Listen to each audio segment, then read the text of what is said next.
പ്രിയപ്പെട്ട സുഹൃത്തുക്കളെ, ഏതാനും ദിവസമായി കേരളത്തിലെ ഏറ്റവും വലിയ ചുവപ്പ് കോട്ടയായിട്ടുള്ള പയ്യന്നൂരിൽ നടന്നുകൊണ്ടിരിക്കുന്ന രാഷ്ട്രീയ സംഭവ വികാസങ്ങൾ നമ്മൾ കണ്ടുകൊണ്ടിരിക്കുകയാണ്. കണ്ണൂർ ജില്ലയിലെ CPM-ൽ നടന്നുകൊണ്ടിരിക്കുന്ന സംഭവ വികാസങ്ങളും നമ്മൾ കണ്ടുകൊണ്ടിരിക്കുകയാണ്. പാർട്ടിക്ക് ഏറ്റവും വേണ്ടപ്പെട്ട പരിപാവനമായി പാർട്ടി കരുതുന്ന രക്തസാക്ഷികളുടെ അതിലൊരു സുപ്രധാന രക്തസാക്ഷിയുടെ ഫണ്ട്, അയാൾക്ക് വേണ്ടി പിരിച്ച ഫണ്ട്, ധനരാജ് എന്ന് പറഞ്ഞ രക്തസാക്ഷിക്ക് വീടുണ്ടാക്കാനും അദ്ദേഹത്തിൻ്റെ കുടുംബത്തിന് കൊടുക്കാനും അദ്ദേഹത്തിൻ്റെ കേസ് നടത്താനും ഒക്കെ വേണ്ടിയിട്ട് പിരിച്ച ഏതാണ്ട് 1 കോടി രൂപയുടെ ഫണ്ടിൽ, 1 കോടി രൂപ എന്നൊക്കെയാണ് ഔദ്യോഗികമായി പറയുന്നത്, അത് അതിൽ കൂടുതലുണ്ടെന്നാണ് കേൾക്കുന്നത്. എന്തായാലും ആ 1 കോടി രൂപയുടെ ഫണ്ടിൽ ഒരു 10-46 ലക്ഷത്തോളം രൂപ പയ്യന്നൂരിലെ ഇപ്പോഴത്തെ MLA-യും CPM-ന്റെ കണ്ണൂർ ജില്ലാ കമ്മിറ്റി അംഗവുമായിട്ടുള്ള ശ്രീമാൻ TI മധുസൂദനൻ തട്ടിച്ചെടുത്തതിൻ്റെ ഞെട്ടിക്കുന്ന കണക്കുകൾ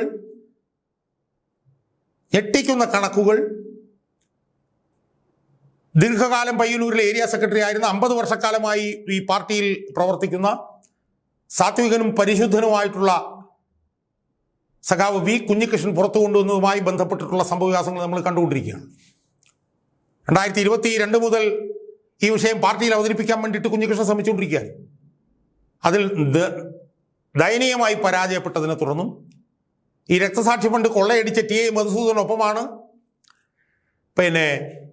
കണ്ണൂരിലെ പാർട്ടി എന്നും ബോധ്യമായതിനെ തുടർന്ന് ശ്രീമാൻ കുഞ്ഞികൃഷ്ണൻ അത് പരസ്യമായി പൊതുമണ്ഡലത്തോട് ഏഷ്യാനെറ്റ് ചാനലിൽ കൂടി പറയുകയും അതിനുശേഷം ഉണ്ടായ സംഭവവികാസങ്ങൾ നമ്മൾ കണ്ടുകൊണ്ടിരിക്കുകയാണ്.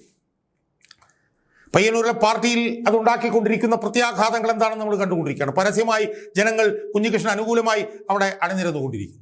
ഈ സംഭവവികാസങ്ങൾ കണ്ണൂരിലെ പാർട്ടിക്കകത്തും വലിയ പ്രത്യാഘാതങ്ങൾ ഉണ്ടാക്കിക്കൊണ്ടിരിക്കുകയാണ്.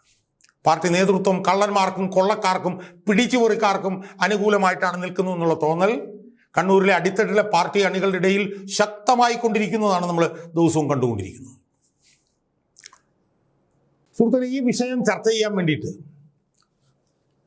എല്ലാ ചാനലുകളിലും ശ്രീമാൻ V കുഞ്ഞികൃഷ്ണൻ നിരന്തരം പ്രത്യക്ഷപ്പെട്ടുകൊണ്ടിരിക്കുകയാണ്. പാർട്ടിയുടെ ഇതുമായി ബന്ധപ്പെട്ടുകൊണ്ട് TI മധുസൂദനൻ അനുകൂലമായി പാർട്ടി പറയുന്ന ഓരോ ന്യായങ്ങളെയും, ഓരോ വങ്കത്തരങ്ങളെയും, ഓരോ അസംബന്ധങ്ങളെയും അതാത് സമയത്ത് മാധ്യമങ്ങളിലൂടെ ഖണ്ഡിച്ചുകൊണ്ടിരിക്കുകയാണ് ശ്രീമാൻ V കുഞ്ഞികൃഷ്ണൻ. അത്ഭുതകരമായിട്ടാണ് എനിക്ക് സത്യം പറയാൻ തോന്നുന്നത്. ഒരു സാധാരണ മനുഷ്യൻ, ഒരു സാധാരണ കമ്മ്യൂണിസ്റ്റുകാരൻ, അധികാരമോഹിയല്ലാത്ത സംശുദ്ധനായിട്ടുള്ള ഒരു കമ്മ്യൂണിസ്റ്റുകാരൻ, അയാൾ കണ്ണൂരിലെ പാർട്ടിയെ എടുത്തിട്ട് ഇങ്ങനെ ചതച്ചുകൊണ്ടിരിക്കുകയാണ്. എല്ലാ ദിവസവും ചതച്ച് ചമ്മന്തിയാക്കിക്കൊണ്ടിരിക്കുകയാണ് V കുഞ്ഞികൃഷ്ണൻ എല്ലാ ദിവസവും. പാർട്ടി മധുസൂദനൻ അനുകൂലമായി പറയുന്ന ഓരോ കാര്യങ്ങളെയും അദ്ദേഹം അതാത് സമയത്ത് കണക്കുകളുടെ അടിസ്ഥാനത്തിൽ ഖണ്ഡിച്ചുകൊണ്ടിരിക്കുകയാണ്. എല്ലാ ചാനലുകളിലും അദ്ദേഹം പ്രത്യക്ഷപ്പെടുന്നുണ്ട്. അദ്ദേഹത്തിനെതിരെ പ്രത്യക്ഷപ്പെടാൻ വേണ്ടിയിട്ട് പാർട്ടി നേതാക്കന്മാരെ ഒന്നും ഞാൻ കഴിഞ്ഞ കുറച്ച് ദിവസങ്ങളായിട്ടൊന്നും കാണാൻ എനിക്ക് കഴിഞ്ഞിട്ടില്ല. ഏതോ രാധാകൃഷ്ണൻ പട്വാനൂർ എന്ന് പറഞ്ഞ ഏതോ ഒരു മാധ്യമപ്രവർത്തകൻ, CPM-ന്റെ ഏതോ ഒരു മാധ്യമപ്രവർത്തകനാണ്. അയാൾ ഒരു ദിവസം അബദ്ധവശാൽ കുഞ്ഞികൃഷ്ണന്റെ മുന്നിൽ വന്ന് ഏഷ്യാനെറ്റ് ചാനലിലൊന്ന് പെട്ടുപോയി. അത് അത്ഭുതകരമായിട്ടുള്ളൊരു കാഴ്ചയായിരുന്നു. രാധാകൃഷ്ണൻ പട്ടാറിൻ്റെ പപ്പും കൂടെയും പറിച്ചു ഈ V കുഞ്ഞികൃഷ്ണൻ. വളരെ ഈ പറഞ്ഞ പോലെ നിർവികാരനായി ഇരുന്നു കൊണ്ട് ഈ രാധാകൃഷ്ണൻ പട്ടാനൂരിനെ എടുത്ത് തുണി പറിച്ച് ഓടിച്ചു കളഞ്ഞു V കുഞ്ഞികൃഷ്ണൻ. അങ്ങനെ പാർട്ടിയുടെ കള്ളക്കണക്കുകളെ തകർത്ത് തരിപ്പണമാക്കി ചതച്ച് ചമ്മന്തിയാക്കിക്കൊണ്ട് V കുഞ്ഞികൃഷ്ണൻ അദ്ദേഹത്തിൻ്റെ ജൈത്യയാത്ര തുടരുമ്പോഴാണ് നിർഭാഗ്യവശാൽ എനിക്ക് തോന്നുന്നത് ഏത് ചാനലാണ്, 24 ന്യൂസ് ചാനലിൽ ഞാനൊരു കാഴ്ച കണ്ടു. ആ കാഴ്ച എന്താണെന്ന് ചോദിച്ചാൽ, ഡോക്ടർ ജയരാജ് എന്ന് പറയുന്ന ഒരു രാഷ്ട്രീയ നിരീക്ഷകൻ, അയാൾ അടുത്ത കാലത്തെ കണ്ടാണ് ഈ ചാനലിലൊക്കെ വരാൻ തുടങ്ങിയത്. ഒരു തവണ ഞാനും അയാളുമായി ജനം ചാനലിൽ ഇരുന്നൊന്ന് കോർത്തത് ഇപ്പോഴും ജനം ചാനലിൽ വൈറലായിട്ട് ട്രോളായിട്ടും ഒക്കെ പോകുന്ന അടുത്ത കാലത്ത് ഞാൻ കാണുകയുണ്ടായി.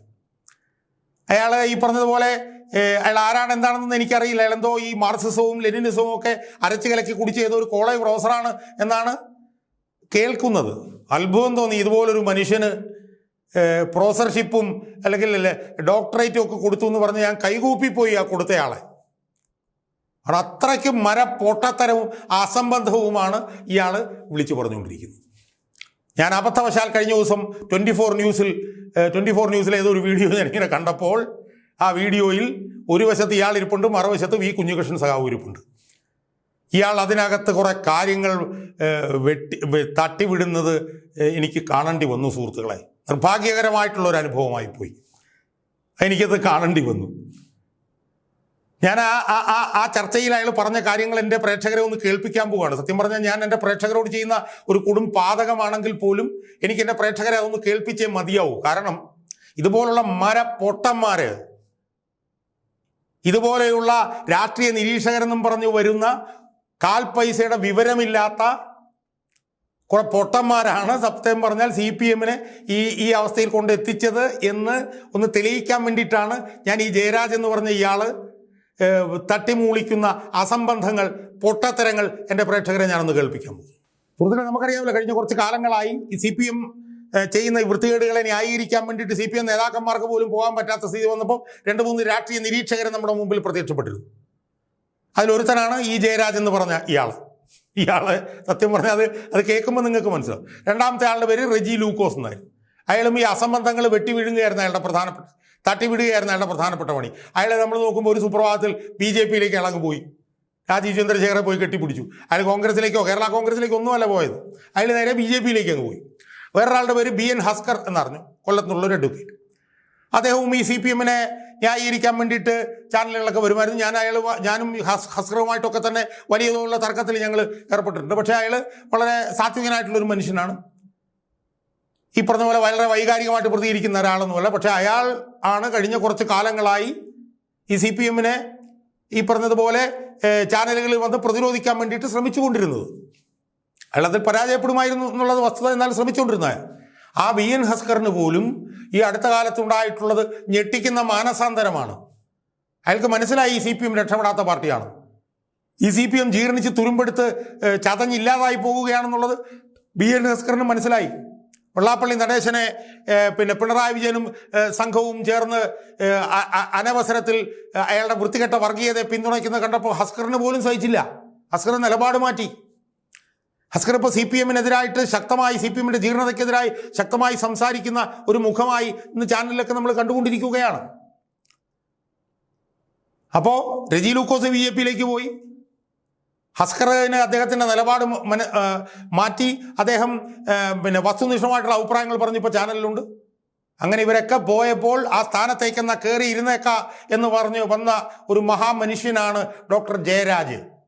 അദ്ദേഹം ഈ പയ്യന്നൂർ സംഭവം സംബന്ധിച്ച് 24 ന്യൂസിൽ പറഞ്ഞ കാര്യങ്ങൾ ഞാൻ യഥാർത്ഥത്തിൽ എൻ്റെ പ്രേക്ഷകരെ കേൾപ്പിക്കാൻ പാടില്ലെങ്കിലും ഈ CPM-ന്റെ രാഷ്ട്രീയ നിരീക്ഷകന്മാരെന്നും പറഞ്ഞ് വരുന്നവന്മാരെ എത്ര പൊട്ടന്മാരാണ്, തലയ്ക്കകത്ത് ആൾതാമസമില്ലാത്തവരാണ്, ഒരു ചുക്കും ചുണ്ണാമ്പും അറിയാൻ മേലാത്തവരാണ് എന്ന് എൻ്റെ പ്രേക്ഷകരെ ഒന്ന് അറിയിക്കാൻ വേണ്ടി 24 ന്യൂസിൽ ഈ പയ്യന്നൂരിലുണ്ടായ ഈ രക്തസാക്ഷി ഫണ്ട് തട്ടിപ്പിനെ കുറിച്ച് ഈ ഡോക്ടർ ജയരാജ് പറഞ്ഞ കാര്യങ്ങൾ എൻ്റെ പ്രേക്ഷകരെ ഞാനൊന്ന് കേൾപ്പിക്കാൻ പോവുകയാണ്. പാർട്ടിയിൽ ഇത് ചർച്ച ചെയ്തു. ഈ ചർച്ച ചെയ്ത് അതിനനുസരിച്ചിട്ടുള്ള തെളിവില്ല എന്ന് കണ്ടെത്തി, പാർട്ടി കമ്മിറ്റി കണ്ടെത്തുകയുണ്ടായി. ആ വിഷയമാണ് അദ്ദേഹം വീണ്ടും ഇത് കിട്ടാൻ വേണ്ടിയിട്ട് അത് പുറത്തു വന്ന് പറയുന്നത്, മനസ്സിലാക്കുന്നത്. പറയുമ്പോൾ അതിന്റെ കൃത്യമായിട്ടുള്ള തെളിവുകൾ ആണ് കൊടുക്കുന്നതെങ്കിൽ, അല്ലെങ്കിൽ ഈ പുസ്തകത്തിലൂടെ അദ്ദേഹം അതിന്റെ തെളിവുകളാണ് കൊടുക്കുന്നതെങ്കിൽ തീർച്ചയായും അത്തരത്തിലുള്ള നടപടികളുണ്ടാവും. പിന്നെ നേരത്തെ നമ്മുടെ വളരെ ക്രിയാത്മകമായി പറഞ്ഞ ഈ 5 കോടി ജുവലറി എന്നൊക്കെ പറഞ്ഞിട്ട് ഒരു ഊഹാപോഹ കണക്കുകളും ഒരു കഥയൊക്കെ ഉണ്ടാക്കി വളരെ മനോഹരമായിട്ട് മെനഞ്ഞ ഒരു കക്ഷി കിട്ടുന്നുണ്ട് പറയുന്നുണ്ടായിരുന്നു. അദ്ദേഹത്തിന്റെ പേര് ഞാൻ ഓർക്കുന്നില്ല. എന്തായാലും ഒരു നിരീക്ഷകനാണെന്നാണ് എനിക്ക് തോന്നുന്നത്. CPM-ന്റെ പ്രധാനപ്പെട്ട നേതാവായിരുന്നു. ഇക്കാര്യങ്ങളൊക്കെ നേർക്കുന്നതിന് അറിയാവുന്ന ഒന്നാന്തരം നേതാവായിരുന്നു. X communist. അദ്ദേഹത്തിന്റെ കാര്യം എന്താണെന്ന് എനിക്കറിയില്ല. പഴയ ഒരു കമ്മ്യൂണിസ്റ്റുകാരനായിരുന്നു, അല്ലെങ്കിൽ കമ്മ്യൂണിസ്റ്റ് അനുഭാവിയായിരുന്ന ഒരാള്, പാർട്ടിക്കാരനായിരുന്ന ഒരാള്. നമുക്ക് ഈ പോലെ ഇലക്ട്രൽ ബോണ്ടിലൂടെ പണമൊന്നും വരത്തില്ല ബാലകൃഷ്ണ സഖാവെ. പഴയ സഖാവെ, നമുക്ക് ഇലക്ട്രൽ ബോണ്ടിലൂടെ പണമൊന്നും വരത്തില്ല. ഈ പണം ആളുകളുടെ നിന്ന് പിരിച്ചു കഴിഞ്ഞാൽ, ഇപ്പോൾ ആരുടെയെങ്കിലും കയ്യിൽ നിന്ന് ഒരു 5 ലക്ഷം രൂപ പിരിച്ചാലും അത് അവർക്ക് ടാക്സിൽ എക്സംപ്റ്റ് ചെയ്യും. അത് കൃത്യമായിട്ടുള്ള റെസിപ്റ്റ് നമ്മൾ കൊടുക്കുകയാണെങ്കിൽ അവർക്ക് അതിനകത്ത് ടാക്സ് എക്സംപ്ഷൻ കിട്ടും.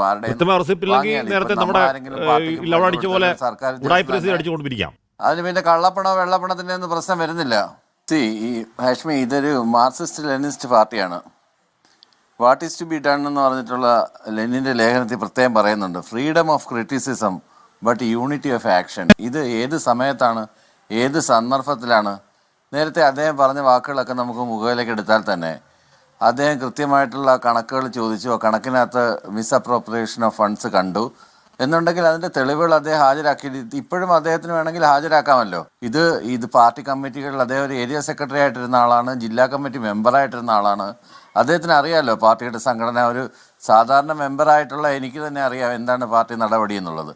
അപ്പൊ എന്നെക്കാളും മുതിർന്ന ഇത്ര ഈ പറഞ്ഞ ലെനിനിസ്റ്റ്, താങ്കൾ നേരത്തെ പറഞ്ഞ ഇംഗ്ലീഷ് ഫിലോസഫിക്കൽ സാധനം ഒന്നും വേണ്ട.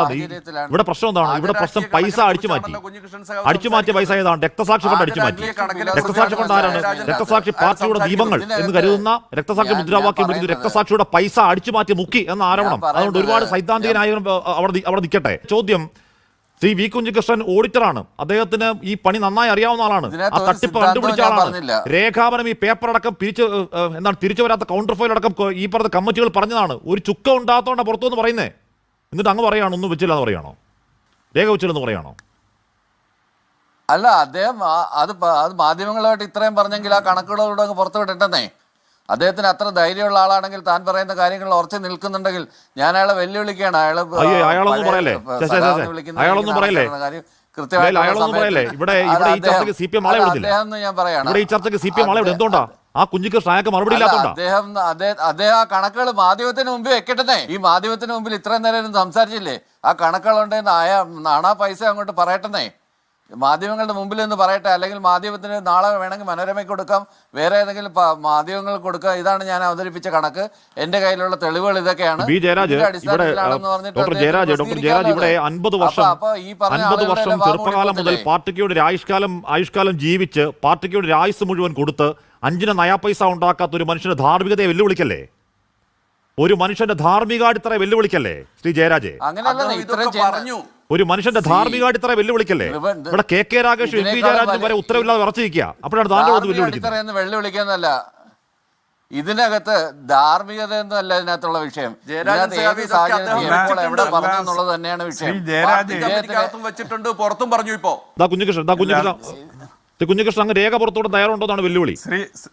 ശ്രീ ജയരാജ്, നിങ്ങളുടെ വെല്ലുവിളി ഞാൻ സ്വീകരിക്കുകയാണ്. ഈ കണക്ക് ഞാൻ പുറത്തു വിടുകയാണ്. ഞാനൊരു പുസ്തകം തയ്യാറാക്കിയിട്ടുണ്ട്. അടുത്ത ആഴ്ച ആ പുസ്തകം പബ്ലിഷ് ചെയ്യും. പ്രസാദനം നടക്കും അടുത്ത ആഴ്ച.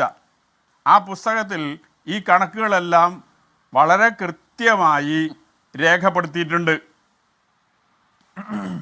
കേട്ടല്ലോ, അയാളെ തട്ടിമൂളി അസംബന്ധങ്ങൾ കേട്ടല്ലോ. അയാൾക്ക് സി പി എമ്മിനെ കുറിച്ചൊരു ചുക്കും ചുണ്ണാമ്പും അറിയാൻ പാടില്ല എന്നുള്ളത് മനസ്സിലായല്ലോ. അയാളെ പോലുള്ളവരാണ് സി പി എമ്മിനെ ഈ അവസ്ഥയിൽ കൊണ്ട് എത്തിച്ചത് എന്നുള്ളത് നമ്മൾ മനസ്സിലാക്കിയല്ലോ. അതൊന്ന് മനസ്സിലാക്കാൻ വേണ്ടിയിട്ട് ഞാൻ ചെയ്യാൻ പാടില്ലാത്തൊരു കാര്യമാണ് എൻ്റെ പ്രേക്ഷകരോട് ചെയ്തത്. ഞാൻ നിങ്ങളെ കേൾപ്പിക്കാൻ പാടില്ലാത്ത ഒരു കുറേ ഇയാളുടെ സംഭാഷണമാണ് ഞാൻ കേൾപ്പിച്ചത്.